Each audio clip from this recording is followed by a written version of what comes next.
दोस्तों, स्वागत है आपका अपने चैनल पर। आप सभी को नववर्ष की बहुत बहुत शुभकामनाएं। उम्मीद है 2022 का साल आप सभी के लिए अच्छा गया और 2023 उससे भी अच्छा जाएगा। दोस्तों, मैंने ये यहाँ पे कुछ लिखा है। अगर मैं आपसे पूछूं कि ये मैंने क्या लिखा है, तो आप कुछ लोगों में से आप कहेंगे ये बी लिखा है, कुछ कहेंगे 13 लिखा है, कुछ कहेंगे मैकडोनल्ड को उल्टा कर दिया है, कुछ लोग कहेंगे डब्लू को उल्टा कर दिया है। तो कहने का मतलब ये है कि ये अभी स्पष्ट नहीं है कि मैंने ये क्या लिखा है। अब मैं इसमें कुछ ऐड करता हूं। मैंने यहां पे कुछ ऐड किया और मैंने यहां पे ऐड किया। दोस्तों, अब स्पष्ट हो गया कि ये मैंने बी लिखा था। अर्थात आप कौन हैं, आप क्या हैं, आपका एग्जिस्टेंस क्या है, ये किस बात पर निर्भर करता है कि आपने अपने दाएं बाएं आगे पीछे किन प्रकार के लोगों को रखा हुआ है। आपका एग्जिस्टेंस, आपके दाएं और आपके बाएं आपने किसे रखा है, इस पर निर्भर करता है। कहने का मतलब यह है कि 2023 में आप अच्छे लोगों की संगति करें, अच्छे लोगों के साथ रहें, ताकि आपका एग्जिस्टेंस और आपका जो ज्ञान है वो बढ़ता रहे और आप जो है अच्छा काम करें। कहने का मतलब एक अच्छा टीम वर्क बहुत जरूरी है। दोस्तों, आज हम जिस बात पर चर्चा करेंगे वो बहुत ही छोटी बात है, लेकिन मैं हमेशा प्रयास करता हूं छोटी छोटी बातों को यहां पर बनाने का, जो हमारे साइट में प्रैक्टिकली जो बहुत ही इंपॉर्टेंट है। तो आज हम बात करेंगे कवर ब्लॉक्स की। कवर ब्लॉक्स कवर ब्लॉक्स पे हम चर्चा करेंगे कि हम कवर ब्लॉक्स क्यों देते हैं, कितना देते हैं, उसकी टॉलरेंस लिमिट क्या है और उसके फायदे क्या है। इन बातों पर हम चर्चा करेंगे। बहुत छोटी चीज है लेकिन बहुत ही इंपॉर्टेंट है। और कभी कभी कवर ब्लॉक्स नहीं देने से आपका स्ट्रक्चर इतना ज्यादा डैमेज हो सकता है कि आप उसकी भरपाई भी नहीं कर सकते हैं। तो दोस्तों, बिल्डिंग में 4 स्ट्रक्चर होते हैं। बेसिकली 4 लोड बियरिंग स्ट्रक्चर होते हैं: स्लैब, बीम, कॉलम और फुटिंग। ठीक है, ये हो गया फुटिंग, ये है कॉलम, ये है बीम और बीम के ऊपर ये स्लैब है। लोड पहले स्लैब पे आता है, स्लैब से बीम में ट्रांसफर होता है, बीम से कॉलम में आता है और अल्टीमेटली कॉलम से फुटिंग में चला जाता है। यही हमारे बिल्डिंग का बेसिक कंसेप्ट है कि जो भी लोड है वो हमारे डिफरेंट मेंबर्स के थ्रू फुटिंग में चला जाए और अल्टीमेटली जो है सॉइल में ट्रांसफर हो जाए सक्सेसफुली एंड सेफली। यही हमारा पर्पस है। तो ये 4 बेसिकली हमारे कंपोनेंट्स हैं स्ट्रक्चर्स में, और इनमें हम डिफरेंट डिफरेंट जो है कवर ब्लॉक्स देते हैं और उसका रिक्वायरमेंट अलग अलग है। अब मैं एक एक उसकी बात करूंगा। ये हमारा आईएस आप सभी जानते हैं 456, इंडियन स्टैंडर्ड 456। ये बहुत क्लियरली डिफाइन करता है कि फुटिंग में हमारा कवर ब्लॉक होना चाहिए 50 mm मिनिमम। ठीक है, अब वो कैसे देना है, ये आपका फुटिंग है। फुटिंग के नीचे आपका ये जाली का सरिया है, इसके नीचे यहां पर ये आपका 50 mm का कवर ब्लॉक यहां पे होना चाहिए। ये ठीक है ना, ये होना चाहिए 50 mm। तो फुटिंग में हमारा जो मिनिमम कवर ब्लॉक कितना आना चाहिए, 50 mm। ये हमारे ऑब्जेक्टिव में सवाल भी आता है, इंटरव्यू में भी कई बार पूछे जाते हैं।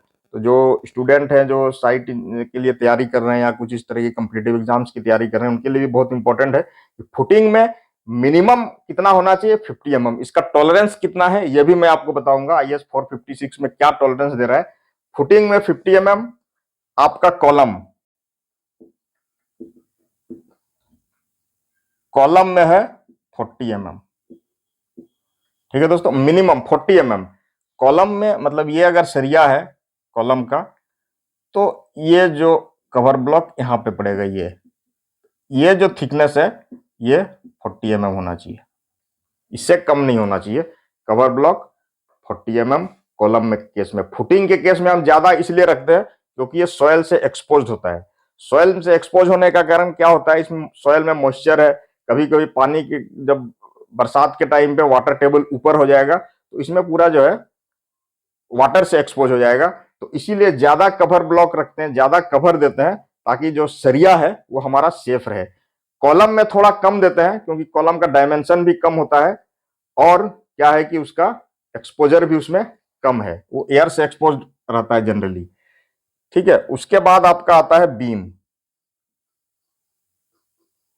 ठीक है दोस्तों, बीम में हम देते हैं, ये जो बीम है, बीम का जो ये सरिया आएगा आपका बॉटम और टॉप, तो टॉप जो सरिया आया ये कवर होना चाहिए 25 mm मिनिमम, 25 mm। ठीक है दोस्तों, और स्लैब, स्लैब में हम देते हैं 20 mm। तो ये आप नोट कर लीजिए, ये आपके इंटरव्यू में या सवाल क्वेश्चन आते हैं कई बार। फुटिंग, कॉलम, बीम और स्लैब में हमारा IS 456 के अनुसार ये कवर ब्लॉक्स जो है मस्ट है। अब दूसरी बात यह है कि कवर ब्लॉक्स किस मटेरियल का होना चाहिए, ठीक है ना, और उसकी टॉलरेंस लिमिट क्या है। ठीक है दोस्तों, IS 456 के अनुसार कवर ब्लॉक की स्ट्रेंथ, ठीक है ना, strength should be equal to the strength of concrete. ठीक है ना, तो जिस कंक्रीट का जो, अगर ये M20 है तो कवर ब्लॉक ये M20 होगा, अगर ये 25 है तो कवर ब्लॉक भी M25 होगा। तो उसके लिए हम क्या करेंगे, कवर ब्लॉक साइट पे मैन्युफैक्चर करेंगे, जो कंक्रीट हम यूज कर रहे हैं उसी कंक्रीट से मैन्युफैक्चरिंग करेंगे, या ये जो है PVC का मटेरियल भी हम यूज कर सकते हैं एज पर IS 456। 456 IS हमें अलाउ करता है कि हम कवर ब्लॉक के लिए जो है PVC मटेरियल यूज करेंगे। ये भी सवाल आप याद रखिएगा, कंक्रीट के अलावा कौन सा मटेरियल है जो हम कवर ब्लॉक में यूज करते हैं, that is PVC, polyvinyl chloride. ठीक है, अब बात करते हैं इसके टॉलरेंस लिमिट की। ये तो हमने बता दिया कि फुटिंग में 50 mm होना चाहिए, आपका बीम में 25 होना चाहिए, कॉलम में 40 mm होना चाहिए, स्लैब में 20 mm होना चाहिए। लेकिन इसका टॉलरेंस लिमिट क्या है, टॉलरेंस भी आपका IS 456 में बहुत क्लियरली डिफाइन है कि थिकनेस ऑफ कवर ब्लॉक, ठीक है ना, शुड बी +10 एंड -0। ये इसका लिमिट है।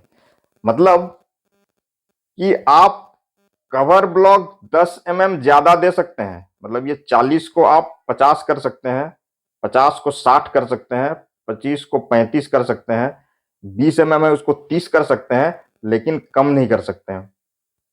50 को आप 45 नहीं कर सकते। तो ये बहुत क्लियर कट गाइडलाइंस है IS 456 में। ये भी सवाल कई बार आता है ऑब्जेक्टिव में भी, और ऐसे भी आपको इंटरव्यू में भी पूछा जा सकता है कि जो है इसका जो है आपका कवर ब्लॉक का टॉलरेंस लिमिट क्या है थिकनेस का। तो आपको यही बताना है कि +10 -0, मतलब +10 तक हम जा सकते हैं, माइनस हम नहीं दे सकते। थिकनेस जितना IS 456 में प्रेस्क्राइब्ड है उससे कम कभी भी नहीं होना चाहिए। ठीक है दोस्तों, ये बात हो गई आपकी टॉलरेंस की। अब आप देखिए इसके बेनिफिट्स क्या है, क्यों देते हैं कवर ब्लॉक, ठीक है ना, रीजंस, ठीक है ना, ये भी आपसे सवाल पूछा जा सकता है इंटरव्यू के टाइम पे या कहीं भी पूछ सकता है। तो कवर ब्लॉक का पहला बेनिफिट क्या है कि prevent exposure of concrete member. ठीक है ना, ये जो है कंक्रीट मेंबर रेनफोर्समेंट,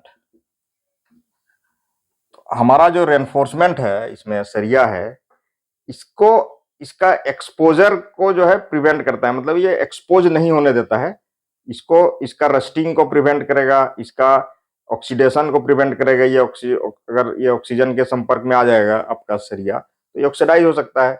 तो एक तो ये हो गया कि आपका जो है एक्सपोज नहीं करेगा। दूसरा, ये जो है रेनफोर्समेंट को अलाइन रखता है, ये बहुत ही इंपॉर्टेंट चीज है।